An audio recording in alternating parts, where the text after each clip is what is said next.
நண்பர்கள் அனைவருக்கும் வணக்கம். இன்னைக்கு நம்ம இந்த வீடியோல தமிழகத்தில் கனமழை காரணமாக பல மாவட்டங்களில் பள்ளி கல்லூரிகளுக்கு விடுமுறை என்ற தகவல் வெளியாகி இருக்கு. சோ அதை பத்தி தான் இப்ப நம்ம பார்க்க போறோம். தமிழகத்தில் கனமழை எச்சரிக்கை காரணமாக கடலூர், விழுப்புரம் ஆகிய மாவட்டங்களில் பள்ளி கல்லூரிகளுக்கு டிசம்பர் 3ஆம் தேதியன்று விடுமுறை அறிவிக்கப்பட்டுள்ளது. கிருஷ்ணகிரி மாவட்டம் ஊத்தங்கரை மற்றும் போச்சம்பள்ளி ஆகிய வட்டங்களில் பள்ளிகளுக்கு மட்டும் விடுமுறை அறிவிக்கப்பட்டுள்ளது. அதே போல திருவண்ணாமலை மற்றும் புதுச்சேரியில் பள்ளிகளுக்கு மட்டும் விடுமுறை அறிவிக்கப்பட்டுள்ளது.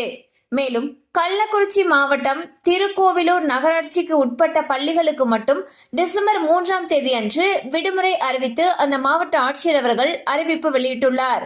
கனமழை எச்சரிக்கை விடப்பட்டுள்ள நிலையில் இன்னும் சில மாவட்டங்களுக்கு அடுத்தடுத்த விடுமுறைக்கான அறிவிப்பு வெளியாகும் என்று எதிர்பார்க்கப்படுகிறது. சோ வந்து பாத்தீங்கன்னா தமிழகத்துல பெஞ்சல் புயல் காரணமாக பல மாவட்டங்கள்ல கனமழை பெய்தது.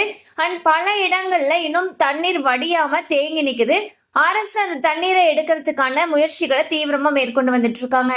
அந்த வகையில் மழை அதிகமாக பெய்யக்கூடிய பகுதிகள் மற்றும் தண்ணீர் வடியாத இடங்கள்ல பள்ளி கல்லூரிகளுக்கு விடுமுறை அறிவிச்சுக்கிட்டே வந்துட்டு இருக்காங்க. அந்த வகையில் டிசம்பர் 3ஆம் தேதி அன்று வந்து பாத்தீங்கன்னா சில இடங்கள், அதாவது கடலூர், விழுப்புரம் ஆகிய மாவட்டங்களில் இருக்கக்கூடிய பள்ளி கல்லூரிகளுக்கு விடுமுறை அறிவிச்சிருக்காங்க. அதே போல கிருஷ்ணகிரி மாவட்டம் ஊத்தங்கரை மற்றும் போச்சம்பள்ளி ஆகிய வட்டங்கள்ல இருக்கக்கூடிய பள்ளிகளுக்கு மட்டும் விடுமுறை அறிவிச்சிருக்காங்க. அண்ட் திருவண்ணாமலை, புதுச்சேரியில இருக்கக்கூடிய பள்ளிகளுக்கு மட்டும் விடுமுறை அறிவிச்சிருக்காங்க. அது மட்டும் இல்லாம கள்ளக்குறிச்சி மாவட்டம் திருக்கோவிலூர் நகராட்சிக்கு உட்பட்ட பள்ளிகளுக்கு மட்டும் விடுமுறை அறிவிச்சிருக்காங்க. கண்டிப்பா அந்த அப்டேட் உங்களுக்கு பயனுள்ளதா இருந்திருக்கும் நம்புறோம். மேலும் இது போல அப்டேட்ஸ் உங்களை உடனே ரீச் ஆகணும்னு நினைச்சீங்கன்னா நம்ம சேனலோட தொடர்ந்து இணைந்திருங்கள்.